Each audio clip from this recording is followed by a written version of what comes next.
Hello there, and welcome to Community Policy Speaks, our podcast here at Community Policy Forum.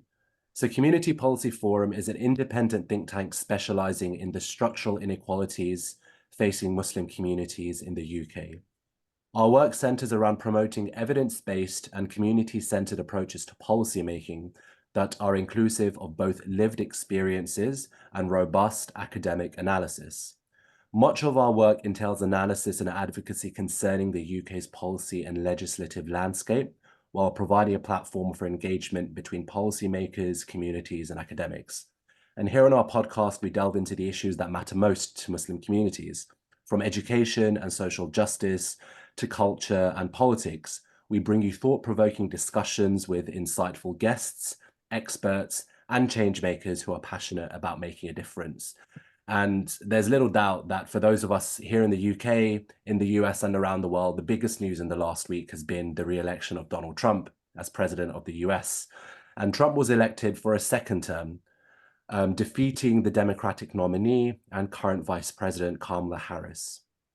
His victory was decisive. He secured 312 Electoral College votes to Harris's 226 and won the popular vote by more than 3 million. Alongside this, the Republican Party regained control of the Senate and is projected to retain the House of Representatives, giving them full control of Congress. This majority will allow Trump to pursue his policy agenda unimpeded when he takes office in January. And today we're joined by a panel of distinguished experts to discuss the impact of Trump's re-election on Muslim communities in the US and around the world, particularly in the context of rising Islamophobia and the global far-right movement. So firstly, we're joined by Professor John Esposito, who is a distinguished university professor, professor of religion and international affairs and of Islamic studies. He is the founding director of the Center for Muslim Christian Understanding and of the Bridge Initiative at Georgetown University in Washington, D.C. Professor Esposito has published more than 55 books, and his writings have been translated into more than 50 languages. Secondly, we're joined by Mobashra Tazamal. Mobashra is the Associate Director of the Bridge Initiative. Her work focuses on the impact of the war on terror discourse and state-sponsored Islamophobia around the globe. Her analysis has been cited and published in global media outlets such as the New York Times, the Washington Post, Al Jazeera, The Independent, and Middle East Eye, among others. And last, but certainly not least, we're joined by Corey Saylor.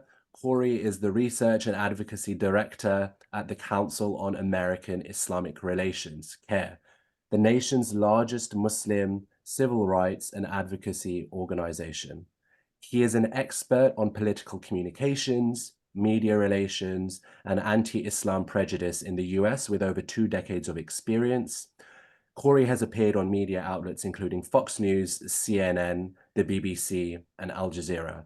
Thank you so much all for taking time out to join today, especially those of you, Professor Esposito and Corey, that are joining from the US in a different time zone, and of course, Mubashra as well. It's great to have you all on today. Thank you for having me.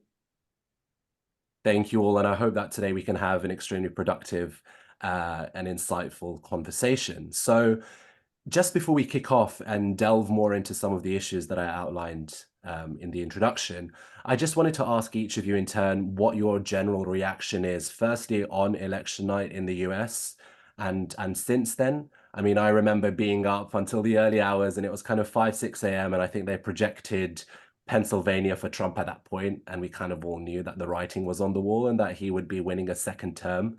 And for me, I was very much getting flashbacks from 2016, right? Being up, I was at university at the time, but we were all up watching the 2016 election, and it was very much that apprehension that, oh my God, Trump is actually going to become president. I think the difference is in 2016, there was a lot more of a shock. I think a lot of people, weren't taking Trump seriously and thought that Hillary Clinton was sort of shooing for the next president.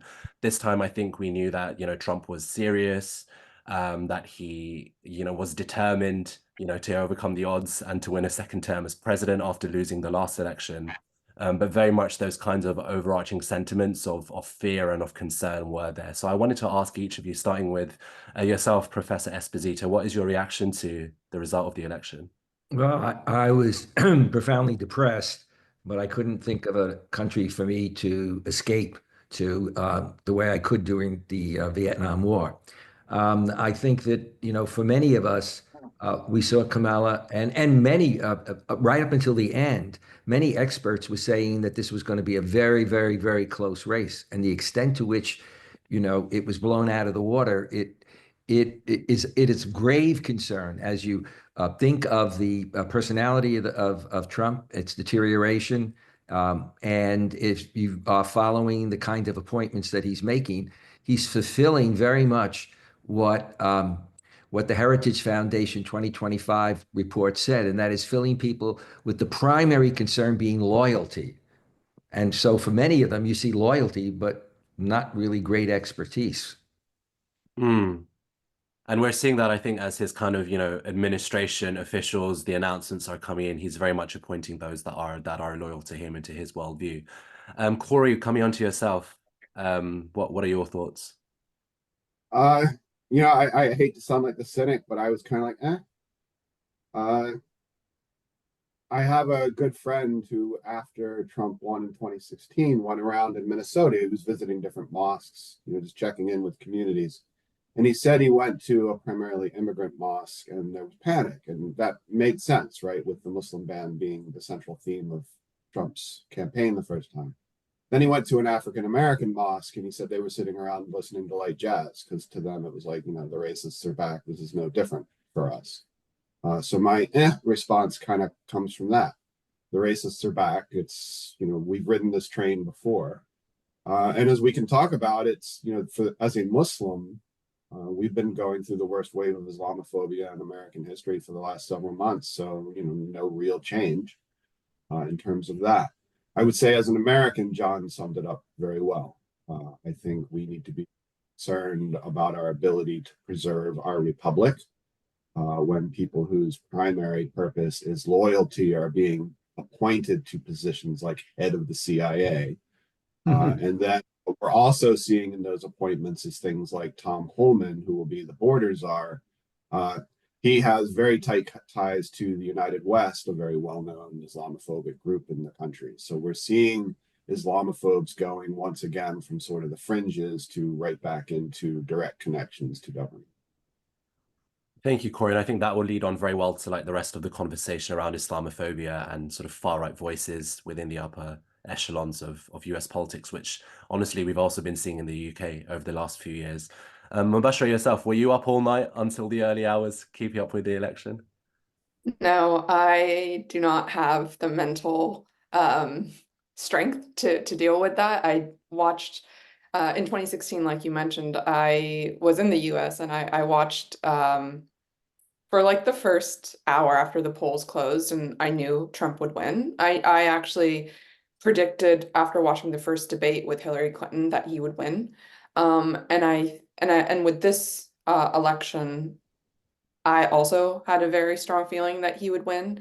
And I think speaking from what going off of what Corey said, being in touch with especially the Muslim community in the US and seeing also like the progressive, the younger generation, felt very disconnected from Kamala's campaign. And so when towards the end of the election campaign cycle, if you saw Trump actually went to Michigan, he actually, which is, we wouldn't have imagined this in 2016, where he's reaching out to the Muslim community in Michigan. It was very dystopian.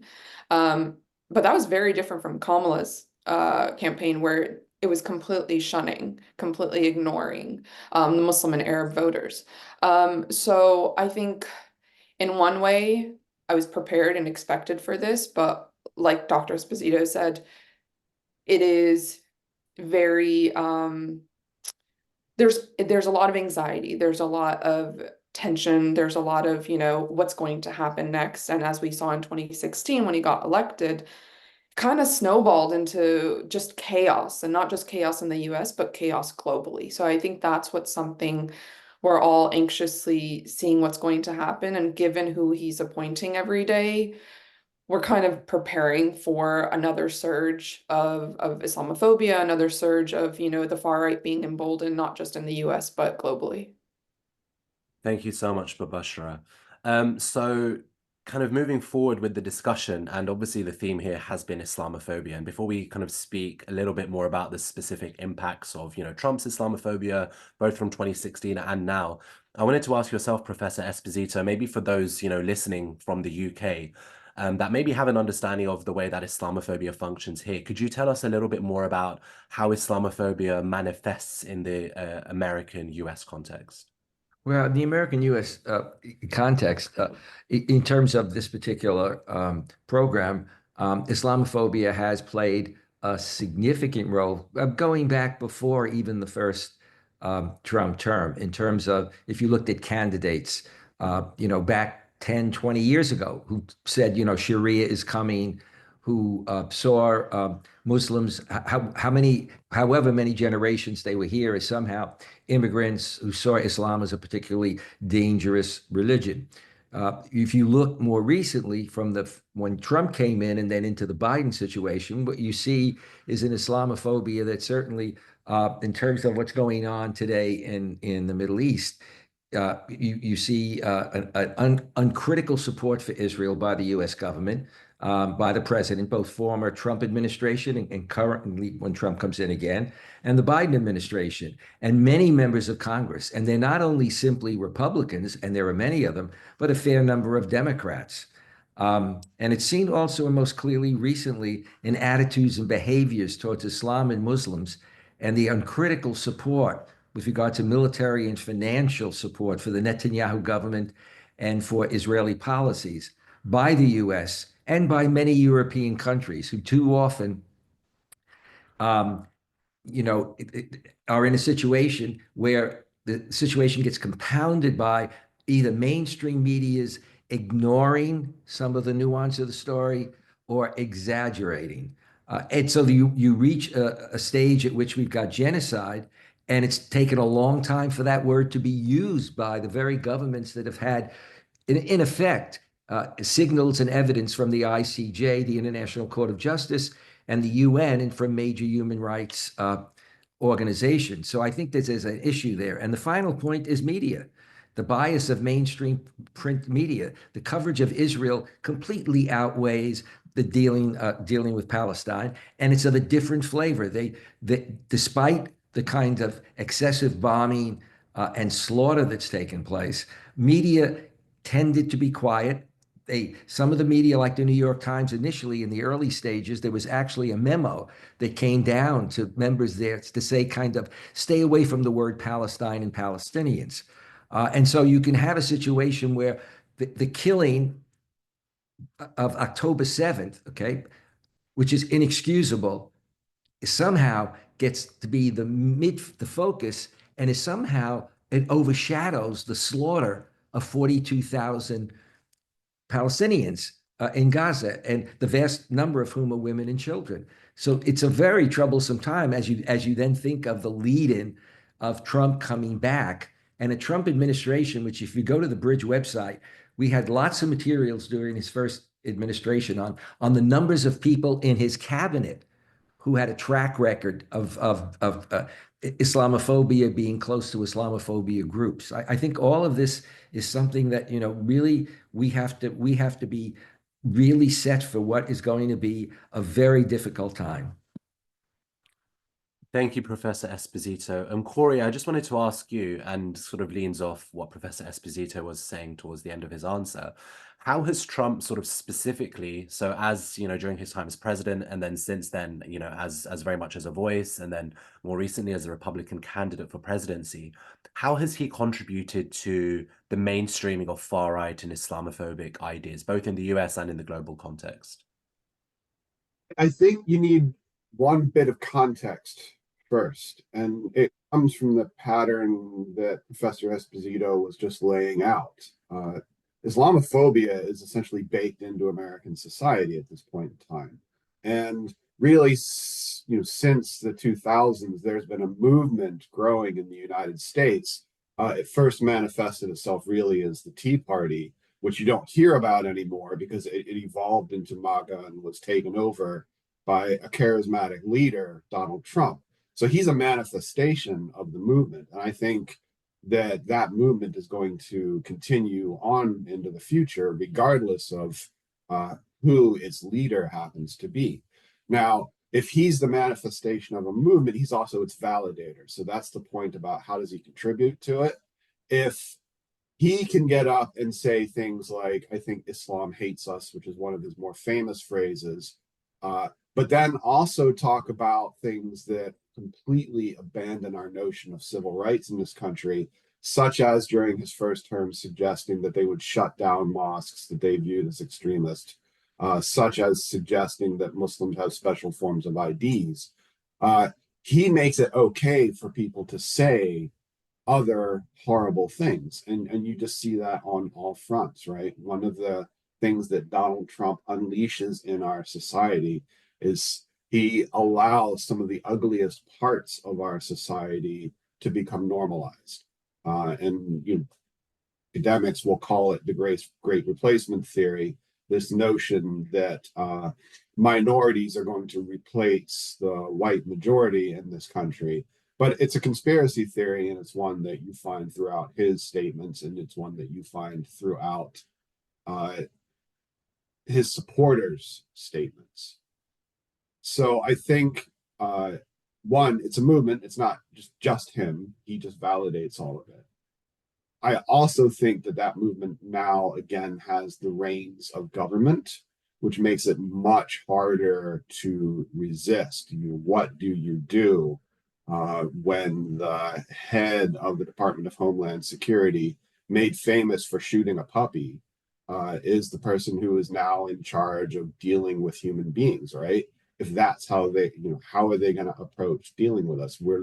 We see the types of inhumane deportation, deportations are inhumane in general, but it's next level when you're putting people into these camps, not feeding them, separating families, suggesting the nice way to deport people is by deporting families together. That is all of those things are what he's going to do to increase Islamophobia. And I'll end on this. Within the Great Replacement theory, at least this time around, Muslims aren't the main focus, right? In the last election cycle, it was the Muslim ban, and we'd have to stop them from coming here. This time, they deem it illegal immigrants, but I would say it's anybody who doesn't look like us is really, what they're saying.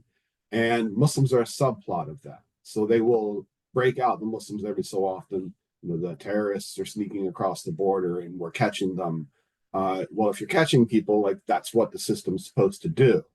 But they break us out every so often when they want to pass rules that will impede on everyone else's civil rights and civil liberties, and then scare people by using things like the terrorists are sneaking across the border.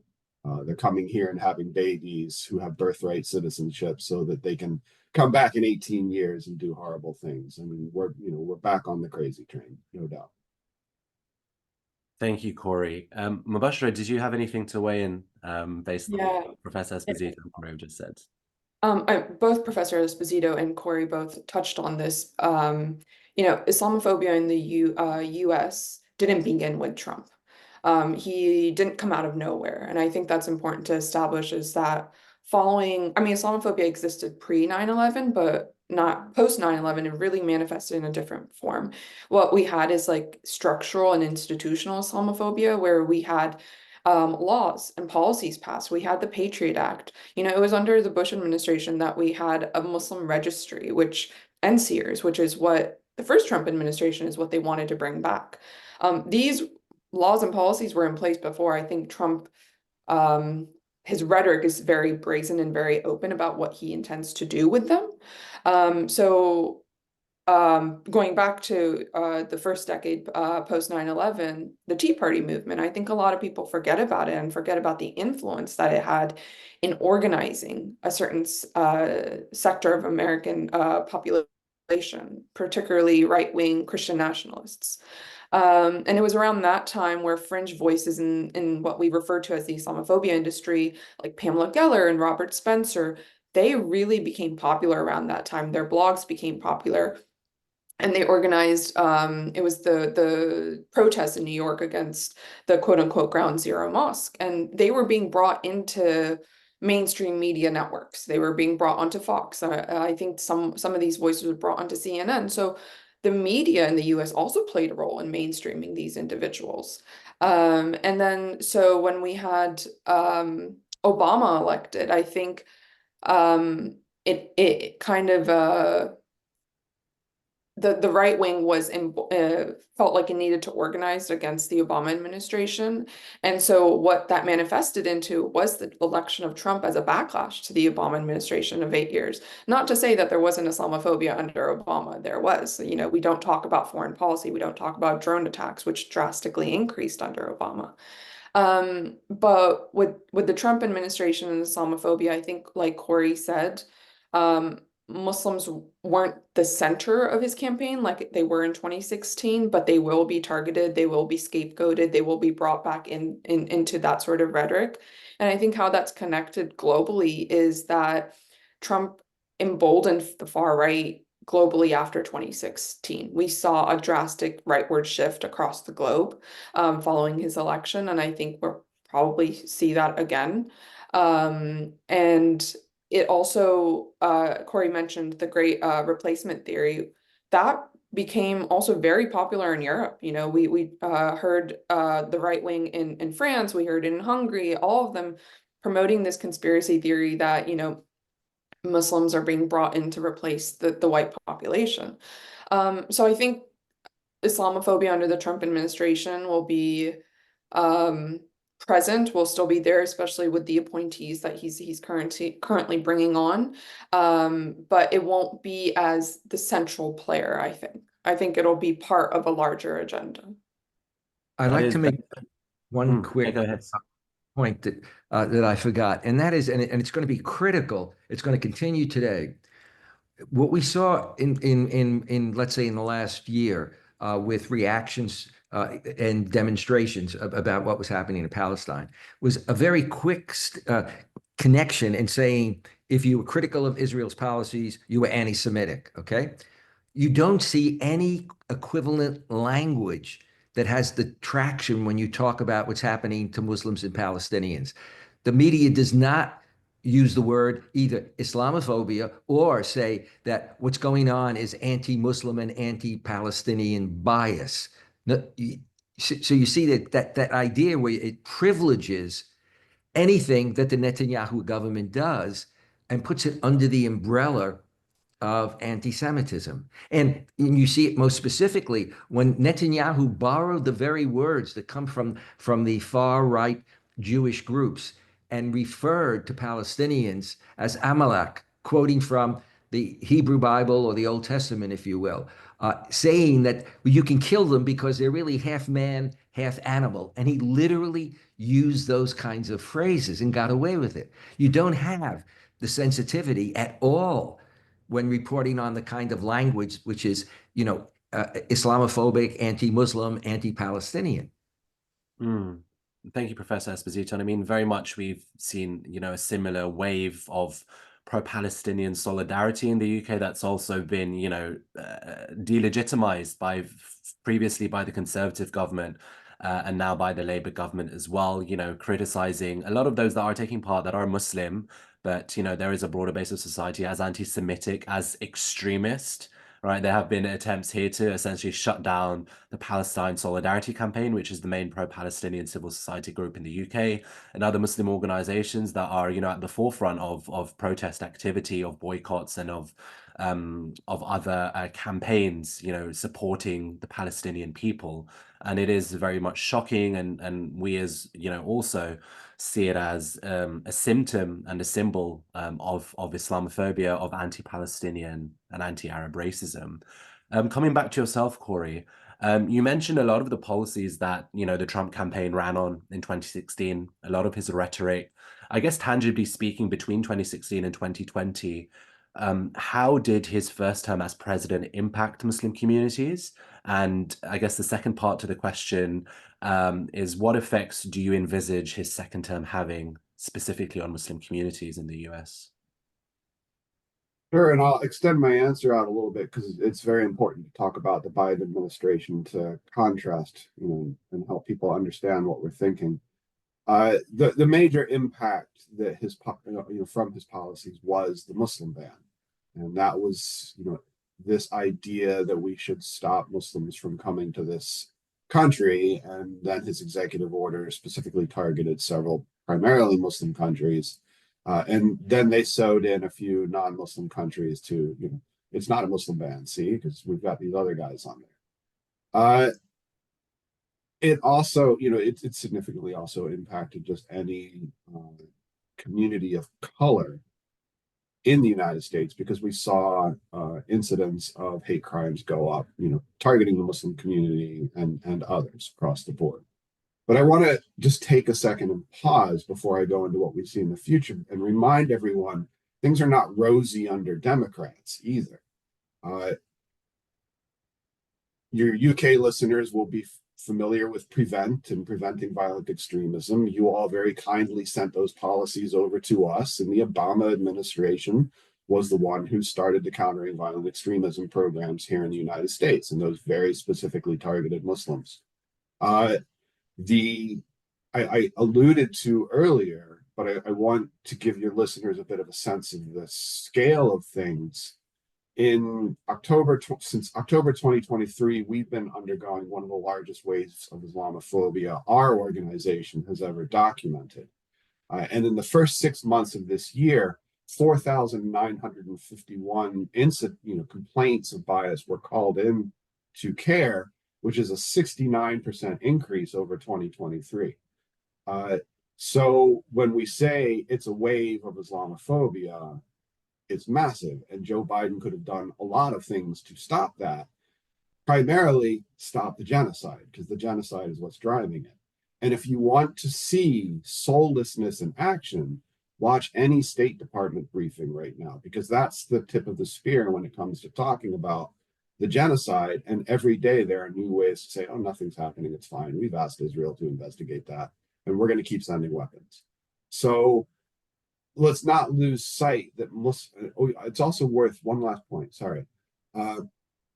Trump comes into office and you saw the massive airport protests, right? Everyone will remember that moment where the Muslim ban executive order went in and everybody went to the airports to protest. That was the first time since 9/11 that there was mass support for Muslims in this country. Up until that moment, the mass support was always, you Muslims need to march and protest against terrorism.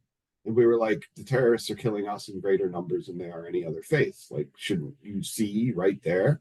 And other, logic that never worked for us. But I always remember that protest because the support was appreciated, but it stood in contrast to the silence that had been happening for decades. And it was more a reaction to Trump than anything else. So what do we see coming in the next few months? Right, the genocide's not going to stop. It's going to get worse. Trump already announced that his ambassador to Israel will be Mike Huckabee, who has a solid track record of being Islamophobic and has said horrible things. Like essentially there are no Palestinians. It's the other policies that will also continue to concern us. So the Biden administration hosted Narendra Modi, and had a moment where they're like, gee whiz, could you stop picking on the Muslims? And then can we do more trade, right? It was the concern for human rights and humanity and the possible genocide that could happen there was minimal. You're going to see that again on steroids under Modi. I think autocrats around the world have been looking to our election results because they know there's a whole suite of things that they can do to their minority populations under Trump that they'll just get encouraged on. They won't even get the golly gosh gee whiz that you might have got from a Democratic administration. So what is he going to implement? I think for any minority, you are going to live in a situation where there are more hate crimes going on, where you are being targeted more by law enforcement again. But more importantly, you're going to see things like, very likely you're going to see things like your ability to speak out eroded as loyalists take control of the various cabinets. And as just yesterday, the U.S. House failed to pass a bill that would have allowed one individual to designate charities as terrorist supporters and take away their nonprofit status. I have no problem believing that that bill will likely go through under the next Congress. So they're going to be given more tools to suppress speech. So I think you're going to see, rather than, I'll end on this, rather than preventing violent extremism coming here, you're going to see governments looking at us for policies that they can adopt to suppress their own minorities. Thank you, Corey.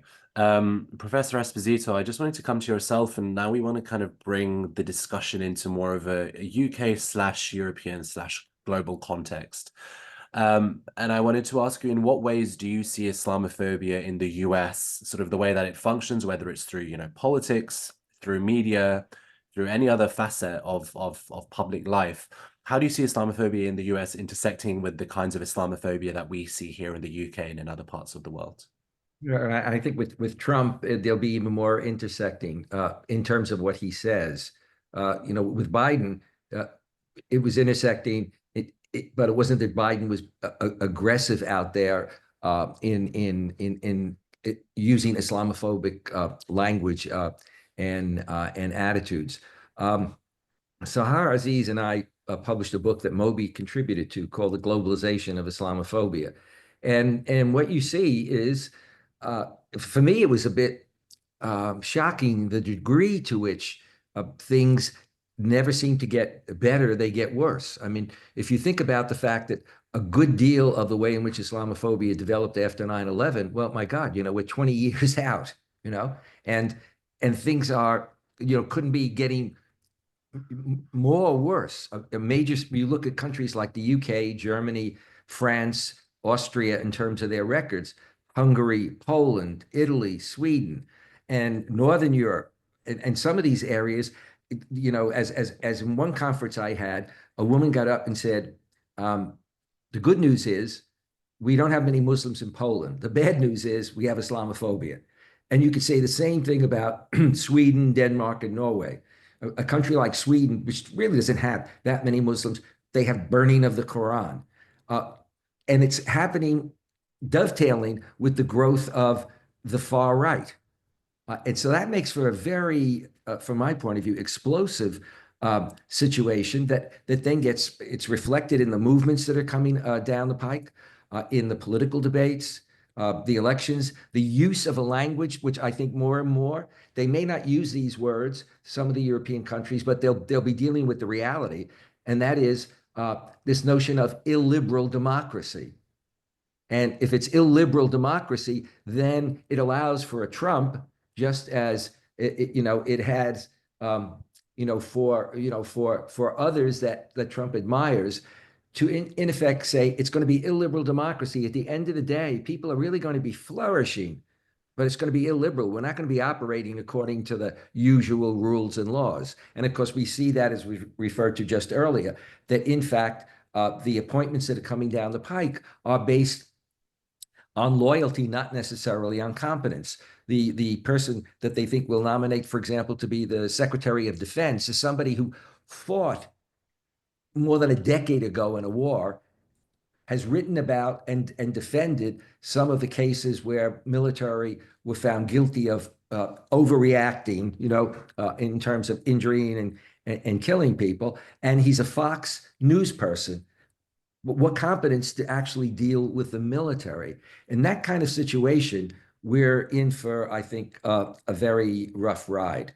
And so what I worry about is that in this second term of Trump is now going to find sectors in Europe that are far more accommodating, or can get along with him better, and that can make for an increase in a situation where you almost have a across the board attitude that there is a Muslim problem and a potential militant Muslim problem, and even when they're saying that, again, we're not at a point where you can sometimes label something and you have a word where someone will say, oh, wait a minute, the way you can say, look, this is anti-Semitic, and then someone feels, well, I really got to look at this because anti-Semitism is bad. you can't use the word Islamophobia because for many people it doesn't exist, and what they see is that in fact their bias is not a bias, and their perception of Muslim citizens, and then more broadly of immigrants in general. And that creates a problem in America because for so much of the attitude, and also in Europe, certainly I've seen it in the UK, where white becomes the definition of as it were, nationality. And so then anybody who has the possibility of an issue of color becomes an issue. I can remember years ago as a young academic renting an apartment with my wife, and suddenly I was being asked about my last name. And the concern there was because of my complexion, particularly in the summertime, that I might be Puerto Rican, there was a lot of bias towards Puerto Ricans. But in other words, defining things in terms of color and making judgments along those lines. Thank you so much, Professor Esposito. And I think, throughout this conversation, we've alluded a lot to the far right. I mean, in Florida on the night of the election, I mean, Nigel Farage was there, Douglas Murray was there, and perhaps others as well from the global far right. And Mobashra, I wanted to ask yourself, kind of from the British context, and when you look at the far right, and we've, very much had this amplification of far right narratives on social media since Elon Musk took over.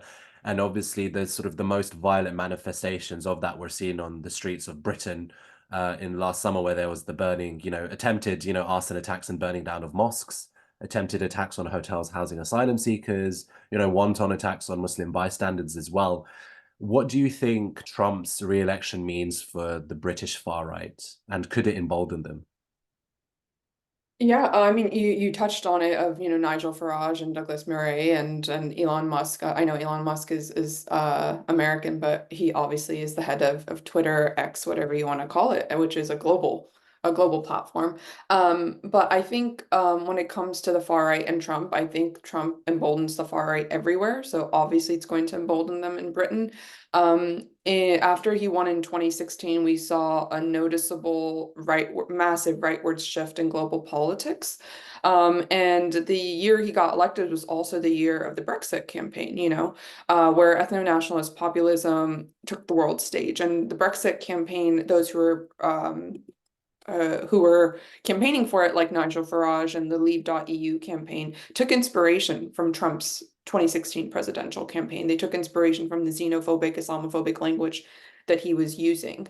And like Dr. Esposito mentioned, the most recent book that was published, which Dr. Esposito, along with Professor Aziz, serve as the editor, Global Islamophobia in the Age of Populism. The chapter I wrote in it actually talks about how in the UK, Islamophobia has been the avenue through which the far right has been able to mainstream itself. And I think that's the case in a lot of other countries as well. You've seen it in Germany. The AfD has won seats in parliament. AfD is a far right, anti-Muslim, neo-Nazi, party. And in Hungary, you see Prime Minister Orban, who has basically been able to pass laws and policies to keep him and his far right party in power. And he, after Trump was recently elected, he's been glowing and, jubilant about it because I think they're one and the same in that they influence each other and they're both authoritarian. And when it comes to other far right individuals in Europe and the UK, they've been congratulating Trump. Wilders in the Netherlands, Geert Wilders, who's called the Trump of the Netherlands, he was very congratulatory. Meloni in Italy, and obviously the AfD in Germany also.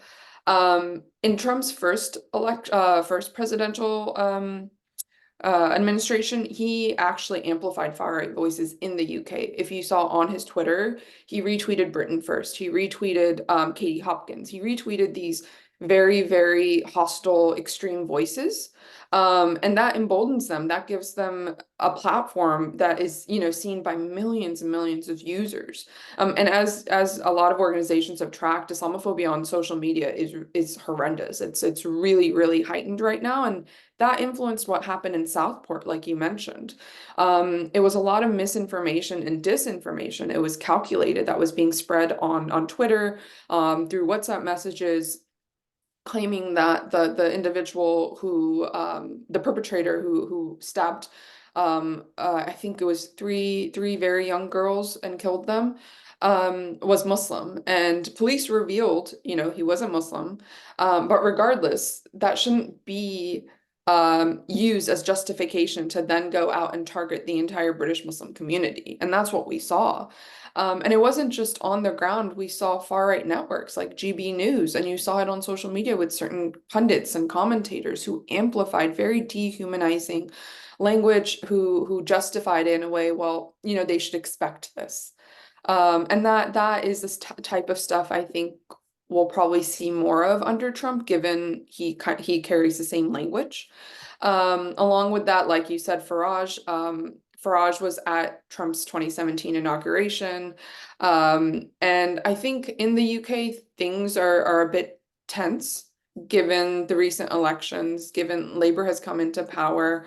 But under the Conservatives, which were in power for a while, there was a really mainstreaming of Islamophobia. I mean, Baroness Worsley talks about this, and she resigned from the party. And that is a huge testament to how bad the problem is, I think.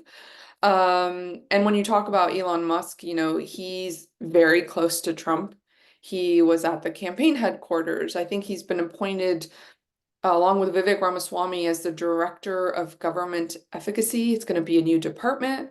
And like I said, he's the head of Twitter, head of X, which has a massive influence on just conversation and commentary across the globe, and information, and what is real and what isn't, and what sort of views he amplifies. It was under him that Tommy Robinson came back on the platform. It was under him that Donald Trump came back on the platform. And these were voices that were previously removed because they advocated for, you know, violence or hostility against certain groups. So I think when it comes to Trump and the far right, I think they'll be emboldened everywhere, not just in the US, but in Europe, but also in places like India, where, you know, the Modi government has been targeting Muslims for the past at least decade. And we're seeing an increase of Islamophobia, anti-Muslim lynchings, policies that are discriminating and severely disenfranchising the population. So yeah, I think globally it's just for the far right, it's a win.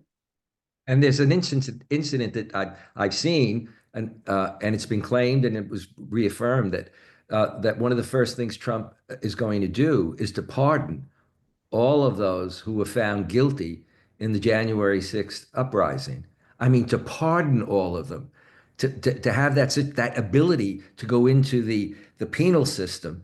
And part of what signal does that send, not only in the US, but overseas?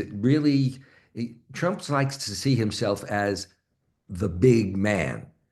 And in some ways, it's going to play to Trump being reinforced in this by some in Europe looking to him, you know, even more and more, you know. And so it makes for a very, you know, dismal future.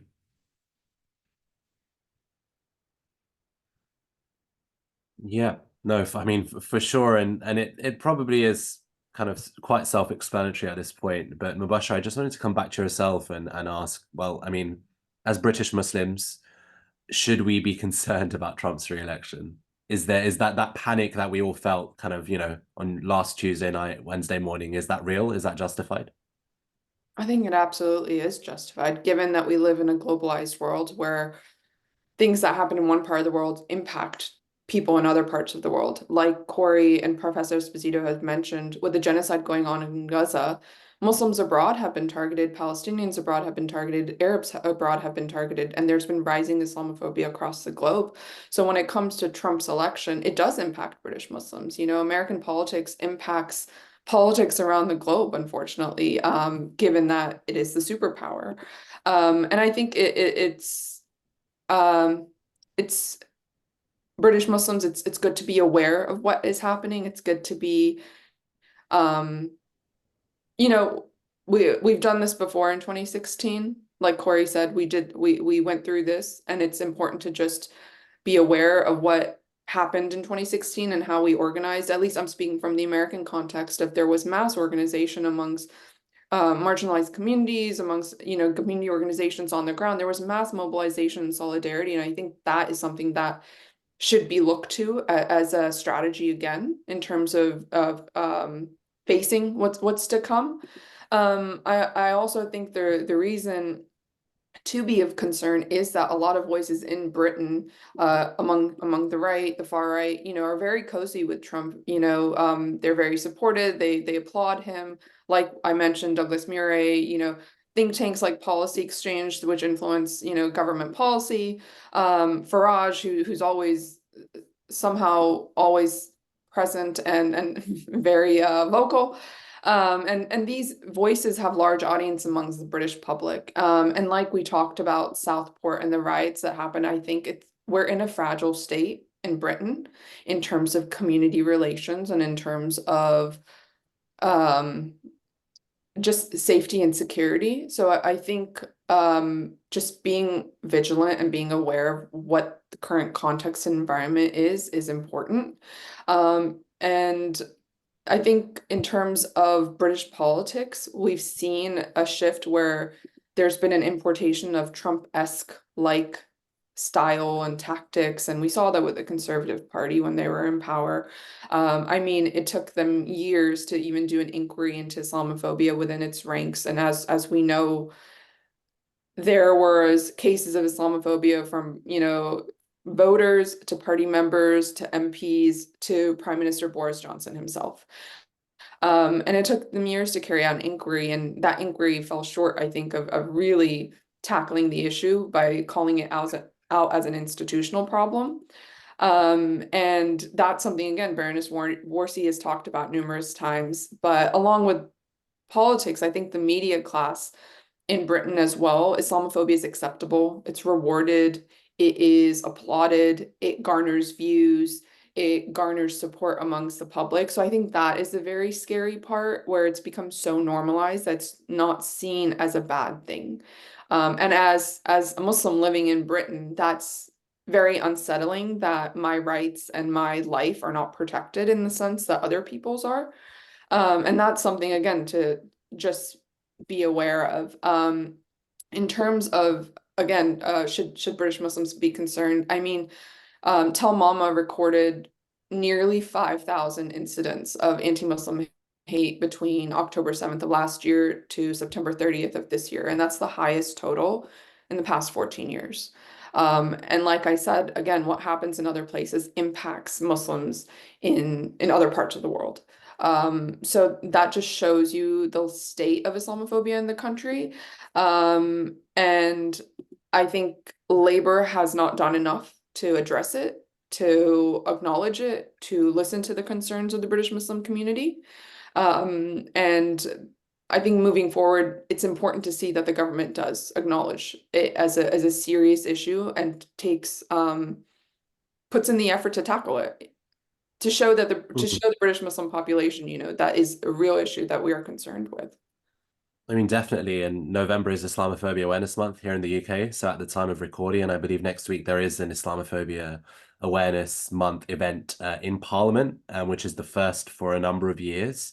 So, you know, we're hoping that that event does bring about some tangible change in terms of some commitment from the Labour government into actually tackling Islamophobia on a tangible and a meaningful level. And a lot of the conversation we've had today has been quite depressing, to say the least, as are a lot of conversations on our podcast when we talk about Islamophobia and the inequalities that are impacting Muslims and marginalized communities. So I did want to try and end as best as we can on a positive, kind of constructive, forward-looking note. So coming firstly to yourself, Corey, I mean, you're,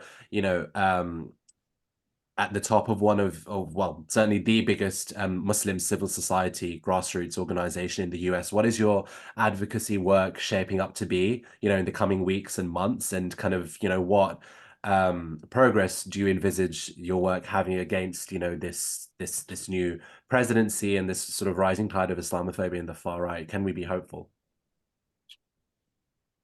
I think nobody lasts very long in the types of jobs all of us do if we're not hopeful. And I always think it's important to hold on to that. I will cite the great British philosopher Douglas Adams, don't panic, right? We have power, we have allies. I always think when my career was first starting out, one of the first campaigns I did, Burger King, a giant American corporation, had opened an outlet in Ma'ale Adumim, an Israeli settlement, illegal under international law.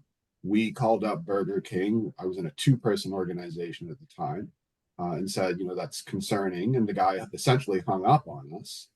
And then we ran a campaign, and a month later, the top of Burger King's corporation called us back and said they were removing their trademarks from that branch in Ma'ale Adumim because of the pressure they were under.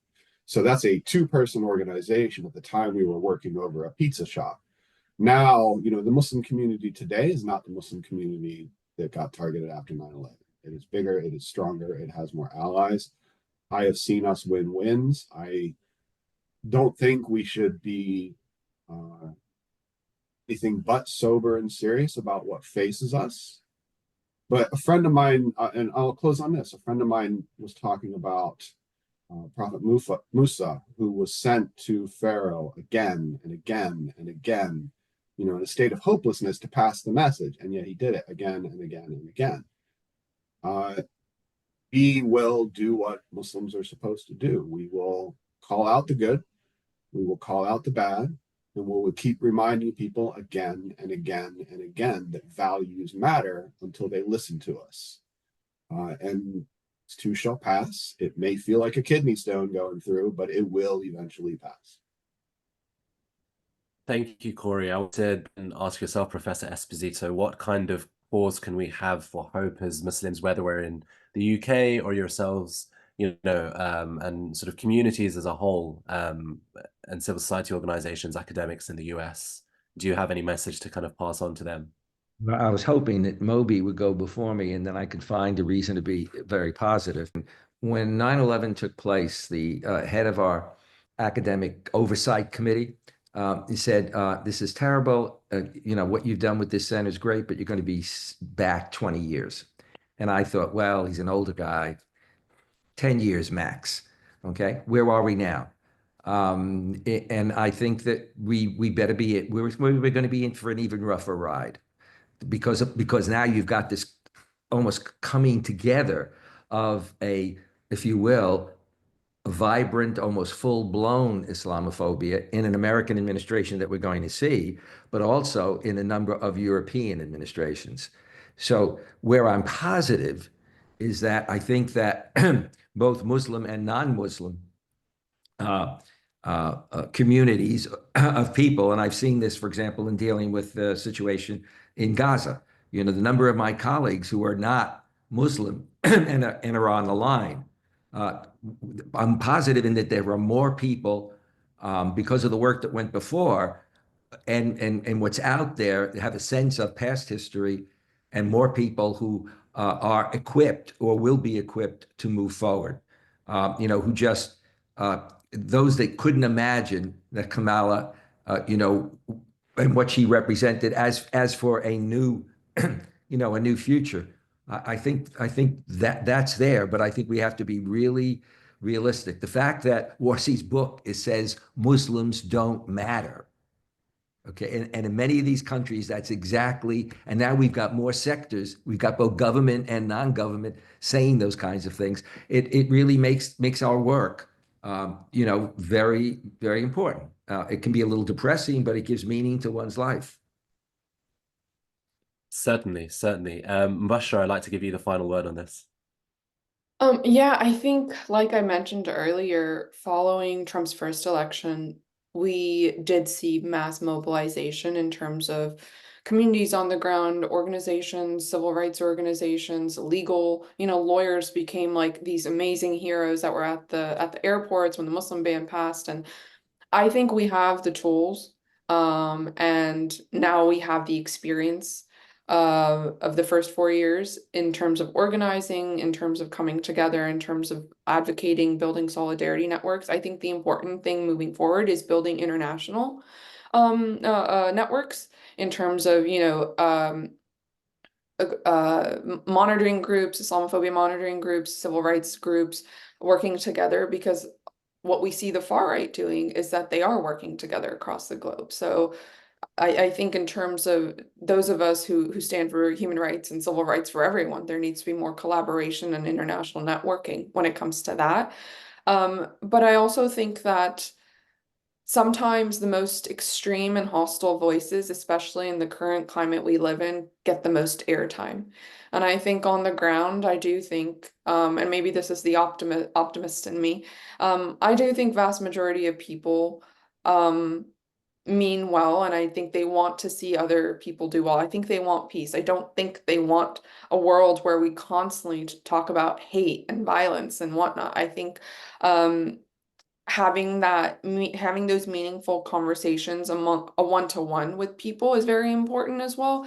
And like Professor Esposito said and Corey said, we continue doing our work, whether that be advocating on Congressional Hill, whether that be representing Muslims who've been discriminated against like CAIR does, and also like the work that Bridge does in providing factual information in a time where there's a lot of misinformation out there, being the source for people, and when it comes to what is Islamophobia, how it manifests. And there are a number of organizations like Community Policy Forum in the UK that are doing this work as well. So it's important to support them, work with them, and yeah, I think in the next 4 years, I think the most we can do is continue doing what we're doing, build stronger ties with each other, and hope for the best.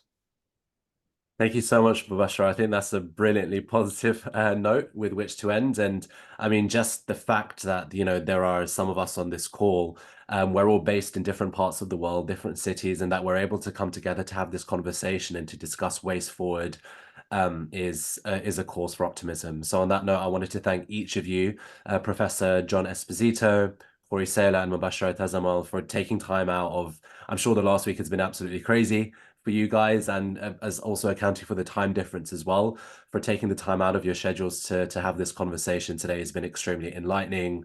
And I'm sure for those that are listening from the UK, from the US, from wherever they may be, we'll definitely be able to take something away in terms of knowledge and in terms of some kind of constructive insight that we can take into our communities, into our work, and implement moving forward. So thank you so much to all of you for taking the time out to join us today. Thank you. Thank you. Thank you all, and thank you to all of our listeners as well.